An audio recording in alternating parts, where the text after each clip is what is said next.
அம்புலிமாமா ராமாயணம் 34ஆம் பாகம். இதற்கிடையில் சீதை துயரம் தாளமாட்டாமல் திகைத்துப் போனாள். எங்கு பார்த்தாலும் அவளுக்கு நம்பிக்கை என்பது இல்லை. ராவணனோ அல்லது அரக்கிகளோ தன்னை தப்பாமல் கொன்றுவிடுவார்கள் என்றும் தான் ராமருக்காக இவ்வளவு காலம் காத்திருந்தது வீணாகிவிட்டது என்றும் அவள் எண்ணினாள். வாய் உலர்ந்து போக அவள் சிம்சுபா மரத்தின் அடியிற்குச் சென்று தற்கொலை செய்து கொள்ளும் எண்ணத்துடன் தனது ஜடையை கழுத்தில் சுற்றிக் கொண்டாள். அதற்குள்ளாகவே அவளுக்கு நற்சகுனங்கள் தோன்றின. அவளுடைய இடது கண் பலமாக துடித்தது, இடது தோள் துடித்தது, இடது தொடை துடித்தது. இந்த நற்சகுனங்களைக் கண்டு அவளுக்கு புதிய உயிர் வந்தது போல் ஆனது. அவ்வளவு நேரமும் சிம்சுபா மரத்தில் அமர்ந்திருந்த அனுமன் அனைத்தையும் பார்த்தான், அனைத்தையும் கேட்டான். ஆனால் அவனுக்கு என்ன செய்வதென்று சட்டென்று விளங்கவில்லை. தான் ராமரின் செய்தியை சீதையிடம் கூறி அவளுடைய செய்தியை ராமரிடம் கொண்டு சேர்க்க வேண்டும். சீதையுடன் பேசாமலேயே திரும்பிப் போனால் சீதைக்கு ராமரை பற்றிய விஷயம் தெரியாது. அவள் இங்குள்ள துன்பங்களை பொறுக்க முடியாமல் தற்கொலை செய்து கொள்ளக்கூடும். அது மட்டுமல்லாமல் சீதை என்ன சொன்னாள் என்று ராமர் தப்பாமல் கேட்பார். நான் அவளுடன் பேசவில்லை என்று சொன்னால் ராமர் தனது பார்வையாலேயே என்னை எரித்து விடுவார். சரி, சீதையிடம் பேசுவோம் என்றால் அரக்கிகள் எல்லாம் இருக்கிறார்கள். சமஸ்கிருதத்தில் பேசினால் அவர்களுக்கு புரியாது என்பது உண்மைதான் என்றாலும் சீதை தன்னை பார்த்து ராவணனே மாய உருவத்தில் வந்திருப்பதாக நினைத்துக் கொள்வாளோ? அப்போது அவள் பயந்து அலறினால் அரக்கிகள் தன் மீது ஆயுதங்களுடன் வருவார்கள். தன்னிடம் அடிவாங்கி அவர்கள் அரக்க வீரர்களை அழைத்து வருவார்கள். அவர்களுடன் போர் செய்து களைத்து போனால் தான் மீண்டும் 100 யோஜன் கடலை தாண்ட முடியாமல் போகலாம். ஒருவேளை தான் அரக்கர்களின் கையில் இறக்க நேர்ந்தால் சீதையின் செய்தியை சொல்பவர் எவரும் இருக்க மாட்டார்கள். தான் சொல்லும் சொற்களை சீதை கேட்க வேண்டும். ஆனால் அவள் தன்னை பார்த்து பயப்படக்கூடாது. அப்படி பேசுவதற்கு வழி எது என்று அனுமன் தீர்க்கமாக ஆலோசித்து அதற்கு ஒரு நல்ல வழியை கண்டுபிடித்தான். அவன் மரக்கிளைகளின் மறைவில் சீதைக்கு தெரியாமல் அமர்ந்து அவளை பார்த்து இவ்வாறு தொடங்கினான். தசரதன் என்ற ஒரு மாபெரும் மன்னர், அவருடைய மூத்த மகன் ராமர் மிகுந்த அழகானவர், சிறந்த வில்லாளி. தந்தையின் கட்டளையினால் அந்த ராமர் மனைவியையும் தம்பியையும் அழைத்துக் கொண்டு காடுகளுக்கு சென்றார். அங்கு அவர் கரண் முதலான பல அரக்கர்களை கொன்றார். இந்த செய்தியை அறிந்து ராவணன் மாயமானின் உதவியுடன் ராமரை ஏமாற்றி அவருடைய மனைவியான சீதையை கவர்ந்து வந்தான். ராமர் சீதையை தேடி வந்து சுக்ரீவன் என்பவனுடன் நட்பு கொண்டு வாலி என்ற வானர அரசனை கொன்று அந்த ராஜ்யத்தை சுக்ரீவனுக்கு கொடுத்தார். அந்த சுக்ரீவன் சீதா தேவியை தேடுவதற்கு எல்லா திசைகளுக்கும் ஆயிரக்கணக்கான வானரங்களை அனுப்பினார். அந்த முயற்சியில் நான் 100 யோஜன் கடலை தாண்டி இந்த லங்கைக்கு வந்து ராமர் வர்ணித்த சீதையை காண முடிந்தது. அனுமன் சொற்களை கூறி மௌனம் அடைந்ததும் சீதை ஆச்சரியத்துடனும் இயல்பான பயத்துடனும் தலை தூக்கி சிம்சுபா மரத்தின் பக்கம் பார்த்தாள். அவளுக்கு அனுமன் தெரிந்தான். சீதை தனது கண்களையும் செவிகளையும் தானே நம்ப முடியாமல் தான் கனவு காண்பதாகவும் கனவில் குரங்கு தெரிவது மிகவும் கெட்டது என்றும் பயந்தாள். பிறகு அவள் தான் கனவு காணவில்லை என்று உறுதி செய்து கொண்டு பிரமை பிடிக்கிறதோ என்று எண்ணினாள். இதற்கிடையில் அனுமன் மரத்திலிருந்து இறங்கி வந்து சிறிது தூரத்தில் நின்று வணக்கம் தெரிவித்து, அம்மா மட்கிய பட்டுச் சேலை கட்டிக்கொண்டு மரக்கிளையை பிடித்துக் கொண்டு நிற்கிறாயே, நீ யார்? எந்த இனம், எந்த குலத்தைச் சேர்ந்தவள்? உன்னை பார்த்தால் தேவதை போல் தோன்றுகிறது. உன் தந்தை யார்? கணவர் யார்? பெரும் துயரத்தில் இருக்கிறாய். உன் உறவினர் யாராவது இறந்துவிட்டார்களா?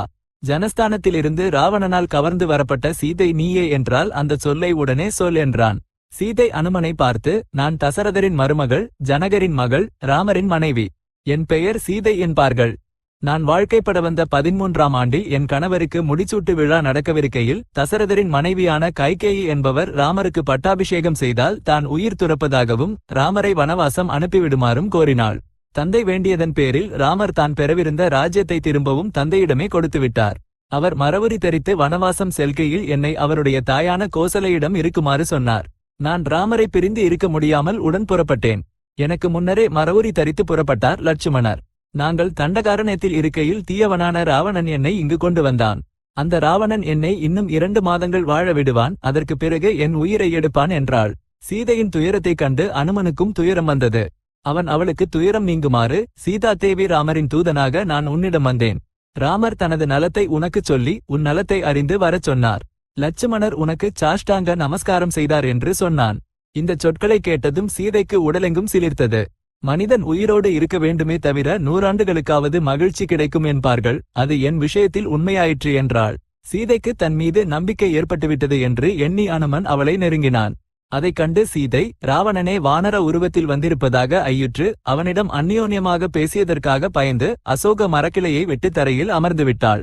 தனக்கு வணக்கம் தெரிவிக்கும் அனுமனின் முகத்தை பார்க்க கூட அவளுக்கு தைரியம் போதவில்லை. அவள் அனுமனிடம், நீ உண்மையாகவே ராவணன்தான். இப்போது இந்த குரங்கு உருவத்தில் வந்திருக்கிறாய், அன்று துறவி உருவத்தில் வந்தாய். நான் ஏற்கனவே துயரத்தினாலும் பட்டினியினாலும் மெலிந்து போயிருக்கிறேன். என்னை இப்படி மேலும் வருத்துவது ஏன்? இது உனக்கு நல்லதல்ல. ஒருவேளை நீ உண்மையாகவே ராமதூதனாக இருந்தால் ராமரின் குணநலன்களை விவரி. ராமர் லட்சுமணர்களின் அடையாளங்களைச் சொல். ராமருடன் உனக்கு எப்போது தொடர்பு ஏற்பட்டது? நீ ராமர் லட்சுமணர்களை எப்படி அறிவாய்? மனிதர்களுக்கும் வானரங்களுக்கும் நட்பு எப்படி ஏற்பட்டது என்று கேட்டாள். அனுமன் ராமரின் குணநலன்களை விளக்கினான். ராமரை உச்சந்தலை முதல் உள்ளங்கால் வரை வர்ணித்தான். சீதை கடத்தப்பட்ட பிறகு ராமர் லட்சுமணர்கள் ரிஷ்யமுக மலை பகுதிக்கு வந்தது முதல் தான் லங்கைக்கு வந்தது வரை நடந்த அனைத்தையும் விவரமாக சீதையிடம் சொன்னான். தான் அனுமன் என்றும் சுக்ரீவனின் அமைச்சர் என்றும் தெரிவித்து ராமர் கொடுத்த கணையாழியை சீதையின் கைகளில் கொடுத்தான். சீதைக்கு அனுமன் மீது நம்பிக்கை ஏற்பட்டது. அவளுடைய முகம் மலர்ந்தது. அவள் ஆஞ்சநேயரை புகழ்ந்து அவன் சாதாரண குரங்கு அல்ல என்றும் மிகுந்த ஆற்றல் இருப்பதால்தான் கடலை தாண்டி வர முடிந்தது என்றும் ராவணன் கூட அவனை ஒன்றும் செய்ய முடியாது என்றும் சொன்னாள். அப்போதே அவள் ராமர் வந்து தன்னை ரட்சிப்பார் என்றும் அயோத்தியிலிருந்து பரதனும் வானர சேனைக்கு துணையாக ஓர் அக்ஷகினி சேனையை அனுப்புவார் என்றும் ராமர் லட்சுமணர்கள் பரிவாரங்களுடன் வந்து ராவணனை போரில் அழிப்பார்கள் என்றும் கனவு கண்டாள். ராமர் தன்னை அழைத்துச் செல்வாரோ இல்லையோ என்ற ஐயமும் அவளுக்கு ஏற்பட்டது. அழைத்துச் செல்லாவிட்டால் உயிர் துறக்க துணிந்தாள். ராமர் எப்போதும் சீதையையே நினைத்துக் கொண்டிருப்பார் என்றும் அவள் பிரிந்த பிறகு அவர் மாமிச உணவையும் மதுவையும் கூட விட்டுவிட்டார் என்றும் சீதை இங்கு இருப்பது தெரிந்தவுடனேயே வந்து சேருவார் என்றும் அனுமன் சொன்னான். தனக்கு ராவணன் கொடுத்த ஓராண்டு கெடுவில் 10 மாதங்கள் முடிந்துவிட்டன என்றும் மீதமுள்ள 2 மாதங்களுக்குள் ராமரை வருமாறு சொல்லுமாறு சீதை அனுமனிடம் சொன்னாள். அவள் அனுமனிடம் இன்னுமொரு முக்கிய விஷயத்தையும் சொன்னாள். லங்கையில் சீதையின் பக்கம் இருப்பவர்கள் இருக்கிறார்கள்.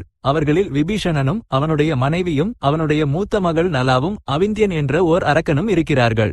அனுமன் சீதையிடம், அம்மா, நீ இனி ஒரு கணம் கூட துயரப்பட தேவையில்லை. என் முதுகின் மேல் ஏறிக்கொள், ஒரே கணத்தில் கடலை தாண்டி விடுவேன் என்றான்.